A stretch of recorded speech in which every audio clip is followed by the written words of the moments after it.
Amados hermanos, quiero saludarles en esta hora, en este día domingo, esperando que el Señor sea de bendición para cada uno de ustedes y de forma especial un saludo a todas las madres de nuestra congregación. Que el Señor les bendiga, donde en este día domingo me imagino que estarán varias familias reunidas celebrando en el Día de la Madre a quienes nos dieron la vida, así que vaya el saludo de parte de nuestra congregación también hacia todas las personas, hacia todas las madres de nuestra iglesia.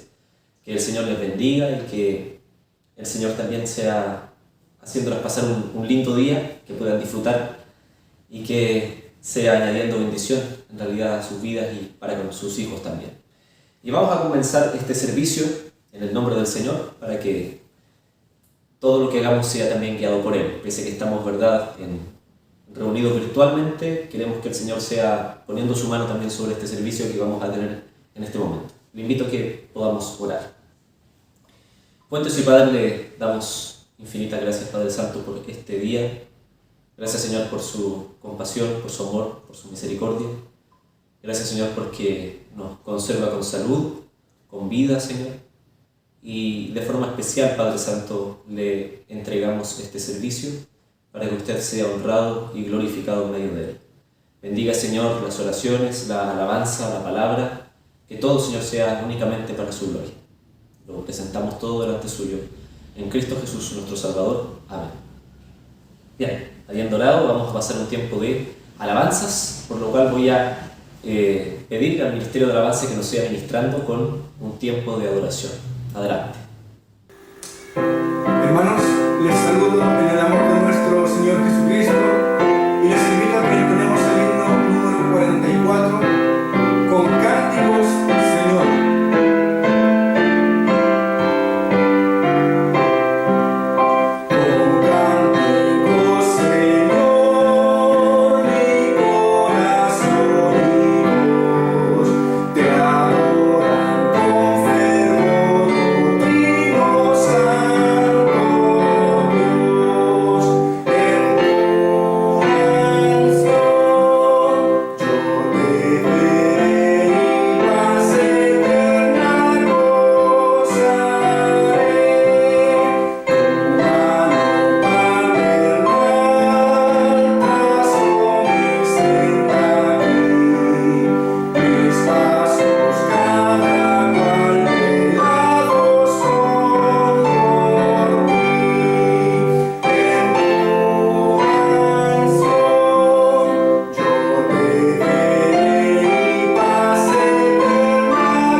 Cristo nos dio el ejemplo.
Agradecemos al Ministerio de Alabanza por habernos ministrado en este tiempo de himnos y también de cánticos, y vamos a pasar ahora a la palabra del Señor para ser edificados también en ella. Hay un texto muy importante que se encuentra en la Escritura, dice lo siguiente: En aquel tiempo respondiendo Jesús dijo: Te alabo, Padre, Señor del cielo y de la tierra, porque escondiste estas cosas de los sabios y de los entendidos y las revelaste a los niños. Sí, Padre, porque así te agradó. Todas las cosas me fueron entregadas por mi Padre, y nadie conoce al Hijo sino al Padre, ni el Padre conoce a alguno sino el Hijo, y aquel a quien el Hijo lo quiera revelar. Dice luego el versículo 28. Venid a mí todos los que estáis trabajados y cargados, y yo os haré descansar. Llevad mi yugo sobre vosotros y aprended de mí, que soy manso y humilde de corazón, y hallaréis descanso para vuestras almas, porque mi yugo es fácil y ligera mi carga. Yo quisiera resaltar lo que dice el versículo 29 y 30. Dice: Llevad mi yugo sobre vosotros y aprended de mí, que soy manso y humilde de corazón, y hallaréis descanso para vuestras almas. El Señor Jesús aquí en esta porción de la palabra, Él se pone como ejemplo de mansedumbre y de humildad. Dice de mansedumbre y de humildad de corazón. Quiere hacer un énfasis en lo que Él es, que aprendamos de Él, que es manso y humilde, y lo que quiero resaltar, la parte final: y hallaréis descanso para vuestras almas, porque mi yugo es fácil y ligera mi carga. Lo que nos intenta decir finalmente el Señor, a modo de resumen, es que muchos de nuestros problemas, mucho de la turbación de nuestra alma, cuando nos sentimos atribulados, cuando nos sentimos preocupados, se puede deber incluso a este factor, a que no estamos dejando en el Señor nuestras cargas y no estamos siendo mansos y humildes de corazón. Porque esa es una promesa del Señor: aprended de mí, que soy manso y humilde de corazón, y hallaréis descanso para vuestras almas. Cuando nuestra alma no está en descanso, cuando nuestra alma no está reposada, y cuando nuestra alma finalmente también no ha encontrado verdaderamente a su Salvador, nuestra alma está inquieta. Debemos aprender de esa mansedumbre y de esa humildad que nos habla el Señor. Y yo quisiera hablar un poco sobre eso y basarme de forma más directa en el Sermón del Monte. El Sermón del Monte es una porción de la palabra un sermón muy largo que dio el Señor Jesús en su ministerio, Lo encontramos en el capítulo 5, el capítulo 7. Y el Sermón del Monte tiene unas características muy especiales, y es que nos da enseñanzas sobre la vida del cristiano. Son enseñanzas prácticas, son enseñanzas muy claras que podemos ver en la palabra. Y las enseñanzas que nos da el Sermón del Monte tienen que ser interpretadas de forma correcta. La primera porción, por ejemplo, del Sermón del Monte son las bienaventuranzas. Yo estoy seguro de que has escuchado las bienaventuranzas. Y las bienaventuranzas son un conjunto de enseñanzas que dio el Señor de bendición. Ser bienaventurado significa ser una persona gozosa, plena, bendecida, feliz. Esa es la bienaventuranza, que la bendición del Señor está sobre él, que el gozo del Señor está sobre aquella persona. A eso se refiere ser una persona bienaventurada. Y las bienaventuranzas no debemos verlas como un listado de requisitos, como un listado de pasos para llegar a cierto nivel, sino que la ilustración más correcta, señala un comentarista, es interpretar las bienaventuranzas como un espejo. Es como si nosotros nos situáramos frente al espejo y empezáramos a decir cada una de las características que debe tener aquel Hijo de Dios, aquella persona que ha entregado su vida al Señor.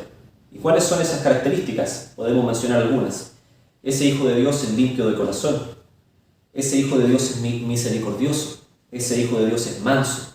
Ese Hijo de Dios llora porque tiene su alma quebrantada.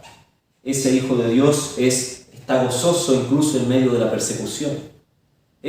Son cualidades, son características que encontramos en aquella persona que ha entregado su vida al Señor. Esa es más o menos la ilustración que debemos tener presente cuando quisiéramos estudiar el Sermón del Monte, y en particular, sobre todo, las bienaventuranzas. Y yo estaba hablando recién, hermanos, sobre la mansedumbre, sobre la importancia de ser mansos. Y la verdad es que si nosotros hiciéramos un listado de cuáles son las características del ser humano más importantes, las que todos quisiéramos tener, la mayoría empezaría a decir: no, a mí me gustaría ser fuerte, a mí me gustaría ser valiente, a mí me gustaría que nadie pase sobre mí, a mí me gustaría, etcétera, etcétera, etcétera. Y estoy seguro de que serían muy pocas las personas que escogerían la mansedumbre como una virtud importante dentro de nosotros. Porque cuando hablamos de mansedumbre, en general nosotros lo asociamos inmediatamente a debilidad, a una persona frágil, a una persona que no se hace respetar, a una persona que todos pueden pasar por encima. Pero ¿esa es verdaderamente la mansedumbre que encontramos en la palabra del Señor? ¿Esas son las cualidades que encontramos en ella? ¿O será que en realidad la mansedumbre significa otra cosa? Y yo creo que el Señor Jesús, quien entregó esta enseñanza tan grande cuando dijo: aprended de mí que soy manso y humilde de corazón, deja claro de que Él fue la persona perfectamente mansa acá en el mundo, pero fue también la persona perfectamente equilibrada, la persona perfectamente justa, la persona perfectamente recta, la persona que también, cuando tenía que decir algo, lo decía, cuando había que hacerse respetar, también lo hacía. De manera que debemos estudiar de forma correcta lo que significa ser una persona mansa. Yo pudiera mencionar, por ejemplo, algunas cosas que se nos pueden ir ocurriendo. ¿Qué no significa ser manso? Cosas que no significa ser manso.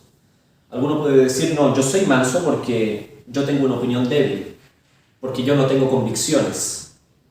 ¿Esa es la mansedumbre de la que nos habla la palabra? Yo estoy seguro que no. El ejemplo más claro lo vemos en el Señor Jesús.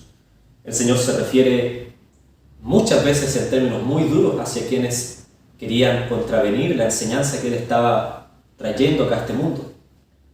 Se opuso, ¿verdad?, a los fariseos, se opuso a quienes no permitían el avance del reino. Por supuesto que nunca lo hizo de forma agresiva, pero Él sí habló y dijo aquellas cosas que estaban mal en aquel tiempo. De tal modo que no podemos pensar de que la mansedumbre significa tener convicciones débiles. Y eso es algo importante, hermanos, porque muchas veces nosotros podemos también caer en ello. Podemos pensar de que estamos siendo mansos, de que nos estamos pareciendo al Señor Jesús, en la medida de que nosotros no nos quedamos callados, no decimos las cosas que la palabra del Señor nos invita a decir, de que nos avergonzamos de nuestras convicciones, pero esa no es la mansedumbre que encontramos en la palabra del Señor. No es la mansedumbre. El apóstol Pablo, hay un texto que se encuentra en 1 Corintios capítulo 10, versículo 5, dice: destruimos argumentos y toda altivez que se levanta contra el conocimiento de Dios, y llevamos cautivo todo pensamiento para que se someta a Cristo. Nosotros debemos dar siempre, hermanos, una respuesta amorosa y cálida a quienes nos demanden razón de nuestra esperanza. Siempre debemos tener presente eso. Pero por supuesto, debemos hacerlo. No debemos callar. Debemos también, en algún sentido, hablar, abrir nuestra boca cuando escuchamos de que el nombre del Señor no está siendo respetado. Es parte también de ser hijos del Señor. Tampoco, hermanos, ser manso significa hacer oídos sordos a quienes están equivocados. Uno también puede llegar a pensar eso. Ver a nuestros hermanos, a nuestro alrededor, gente que se está perdiendo, que está equivocada, que no está haciendo las cosas bien, y nosotros, por evitar conflictos, por querer ser mansos, no queremos hacerle ver a nuestro hermano, a nuestra hermana, a nuestra familia, que esa persona está equivocada. La mansedumbre debe llevarnos precisamente a lo contrario. Debe llevarnos precisamente a poder hablar con aquella persona, a poder corregirla, a poder dirigirla. En Gálatas capítulo 6, versículo 1, no puede ser más claro, hermanos. Miren lo que dice este texto. Hermanos, aun si alguno es sorprendido en alguna falta, vosotros que sois espirituales, restauradlo en un espíritu de mansedumbre, mirándote a ti mismo, no sea que tú también seas tentado. El texto no puede ser más claro, hermanos. Con espíritu de mansedumbre, corregir. Incluso utiliza la palabra mansedumbre. Restaurar. Qué importante es esto, hermanos. Qué importante es que cuando nosotros presenciemos algo, que nosotros también podamos decirlo. Con espíritu de mansedumbre. Con esa mansedumbre que caracterizó al Señor. Que aquella mansedumbre que no se trata de faltar el respeto, de insultar, de pasar a llevar. No. El espíritu de mansedumbre que nos hace hablar con la verdad y con la verdad en amor. Y finalmente, con respecto a lo que no es la mansedumbre, no es algo que provenga de la destreza humana. No es algo que provenga de la destreza humana. La mansedumbre no es algo que yo tengo que cumplir una serie de pasos y entonces me vuelvo manso. La mansedumbre es una regalía, una bendición, un don del Señor. Es algo que el Señor nos ha entregado. Dice, el fruto del Espíritu: amor, gozo, paz, paciencia, benignidad, bondad, fe, mansedumbre, templanza. Contra estas cosas no hay ley.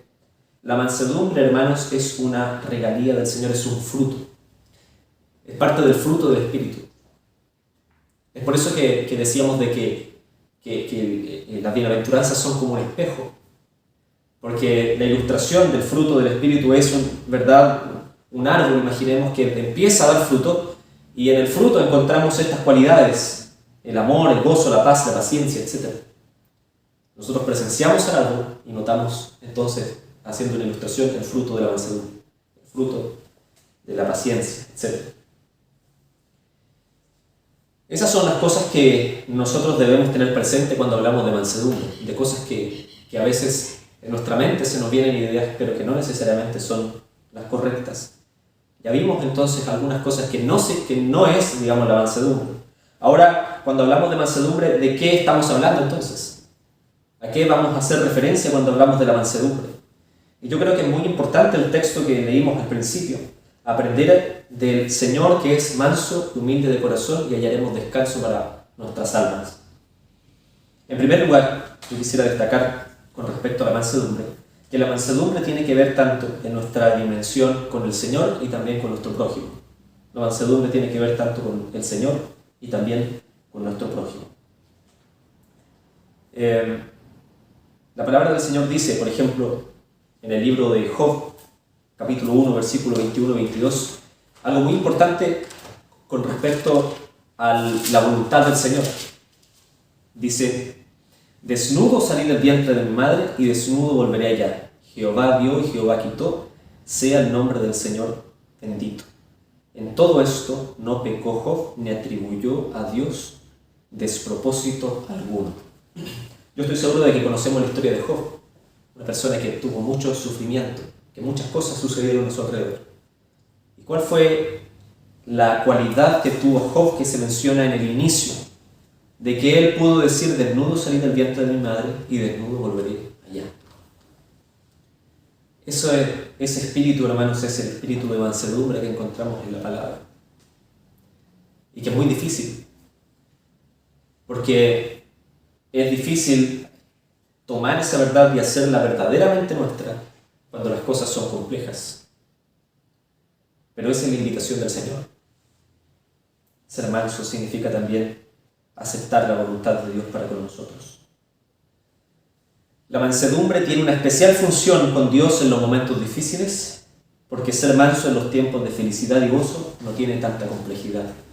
Ser manso en tiempos donde las cosas van todas bien no tiene mayor conflicto. Se puede dar incluso de forma natural. Yo soy manso, las cosas me están saliendo bien, me está yendo bien mis cosas, en mi trabajo, mis estudios, en mi familia, no hay ningún conflicto. No hay mayor dificultad cuando sucede esto. El Señor dice en el libro de Isaías, capítulo 53, versículo 7, dice que el Señor Jesús fue llevado como cordero al matadero y enmudeció ante sus trasquiladores. Imagínense ese nivel de mansedumbre del Señor, de aceptar, en este caso, el propósito, el plan que el Señor tenía para con él, de venir acá a la tierra y tener todo ese plan de salvación que le significaba sufrimiento, que le significó tormento físico, espiritual, que le significó el abandono de una persona cercana, de la traición, que le significó estar ahí en aquella cruz con sus discípulos que habían huido, experimentar el abandono, experimentar tanta cosa que tuvo que vivir el Señor en aquel periodo de tiempo tan breve como lo fue su vida. Esas fueron las cosas que tuvo que vivir el Señor y qué es lo que nos dice la palabra de que Él es el ejemplo de mansedumbre y que como cordero fue llevado al matadero. Esa sumisión a la voluntad del Señor es realmente impresionante.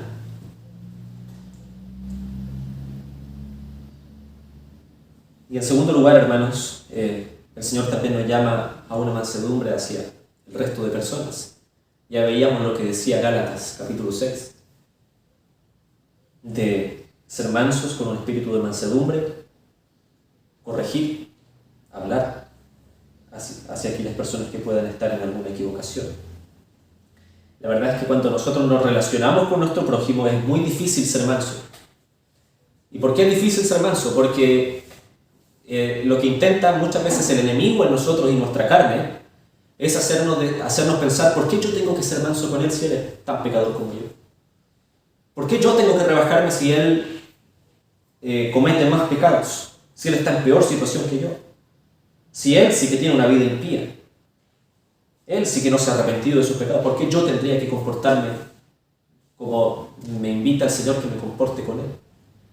Y empieza en nosotros a surgir una actitud de orgullo que no es saludable, que no es el carácter que el Señor quiere que se vea reflejado en nosotros. Finalmente, hermanos, lo que debemos hacer énfasis es que con nuestro prójimo, claro, es muy difícil ser mansos y debemos aceptar aquella verdad. Pero debemos recordar también cuál fue el trato que tuvo el Señor Jesús para con nosotros. ¿Cuál fue el trato que tuvo el Señor Jesús con nosotros? El Señor ha retardado su ira y ha demostrado su misericordia para con nosotros, perdonándonos, acercándonos a su reino cuando nosotros no lo merecíamos. Le amamos a Él porque Él nos amó primero. Debemos ser mansos, tener un espíritu de mansedumbre, hermanos, cuando nosotros corregimos, decíamos recién, pero también cuando somos corregidos. ¿Qué pasa muchas veces cuando a nosotros nos corrigen o nos dicen: sabes que aquí estuviste mal, acá te equivocaste, acá cometiste un error? ¿Qué es lo que nos debe invitar a la mansedumbre? Como decimos en buen chileno, agachar el moño, aceptar la corrección. Esa es una actitud que proviene de la madurez. La madurez cristiana, hermanos, se traduce en eso, en gran manera. Se traduce en tener la suficiente madurez para corregir para decir las cosas cuando están equivocadas con un espíritu de mansedumbre y también con un espíritu de mansedumbre aceptar cuando uno puede estar equivocado. Todos acá nos hemos equivocado una vez, en nuestra iglesia todos nos hemos equivocado. Pero lo importante es cómo me comporto cuando nos equivocamos. Si aceptamos la corrección o si al tiro intentamos ir al choque. Eso es algo muy importante. El hecho, hermanos, entonces, de que seamos mansos advierte la presencia del Señor en nuestra vida. ¿Cuánto del Señor tenemos en nosotros? Hablábamos de la mansedumbre como un espejo. El Señor se ha presentado en mansedumbre en tu vida. Es algo que debemos tener siempre presente. Mateo capítulo 18 dice: si tu hermano peca contra ti, repréndelo a solas. Si te escucha, has ganado a tu hermano. Ese es el proceso, ¿verdad?, de la corrección. Si te escucha, has ganado a tu hermano. Porque si ha escuchado, si ha aceptado la crítica, se revela en él que verdaderamente tiene del Señor en él. Verdaderamente acepta y puede cambiar lo que a él le han dicho. Eso se relaciona con nuestro prójimo. Ahora yo quisiera ir finalizando, hermanos, con algunas conclusiones. Algunas conclusiones que nos pueden servir. En primer lugar, debemos reflexionar en el carácter de Dios y en el carácter del Señor Jesús. Reflexionar en el carácter de Dios y en el carácter de Jesús. ¿Por qué reflexionar en el carácter de Jesús? En primer lugar, lo que vimos recién. El Señor Jesús tuvo un comportamiento perfecto.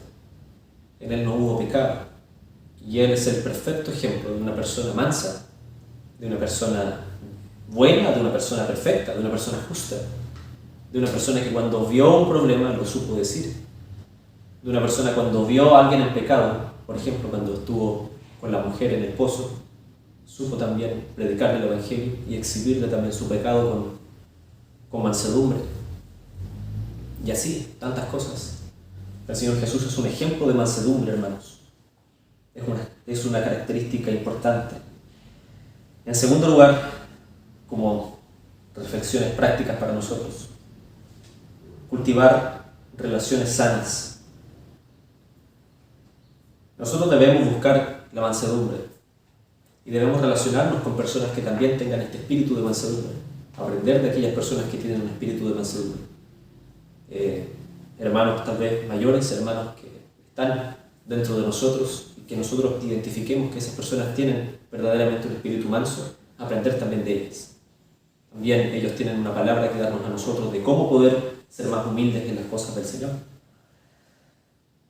En tercer lugar, debemos examinar nuestra vida, en qué áreas nosotros todavía presentamos debilidades en este aspecto. Tal vez para algunos no es problema que lo corrijan, no es problema aceptar cuando está equivocado, pero presenta tal vez otras áreas donde no, acá sí que yo me enojo. Si se meten conmigo en mi trabajo, ahí sí que me enojo. Si empiezan a hablar sobre esto, ahí yo pierdo la paciencia de forma inmediata. Debemos identificar aquellas áreas en las cuales nosotros no estamos teniendo ese espíritu de mansedumbre que nos pide la palabra. Y finalmente, pedir al Señor por mayor mansedumbre. Pedir al Señor por mayor mansedumbre. El fruto del Espíritu es mansedumbre.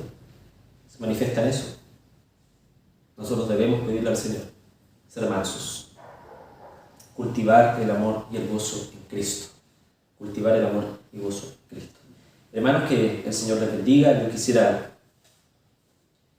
hacer la invitación a que tengamos este espíritu de mansedumbre que nos entrega el Señor. Que reconozcamos cuando estamos equivocados y que reconozcamos nuestro pecado muchas veces. Ninguno de nosotros es perfecto. Y parte en gran manera de este espíritu que se opone, digamos, a ser una persona mansa, se debe a nuestro orgullo, a enaltecernos, y eso es algo que el Señor reprueba en gran manera. El Señor nos deja esa enseñanza tan importante de ser mansos y humildes de corazón, y vamos a encontrar descanso para nuestras almas. Y si hay alguien tal vez que todavía no ha creído en el Señor, que su alma todavía está turbada, es que pueda ser manso con el Señor, presentando en primer lugar su vida a Él, en arrepentimiento, entregando su vida a Él, creyendo en Él, arrepintiéndose de sus pecados. El Señor también puede entregarte la mansedumbre de la que se encuentra en esta palabra. Hermanos, que el Señor les bendiga y que puedan tener una muy buena semana que comienza el día de hoy. Que estén muy bien, el Señor les bendiga.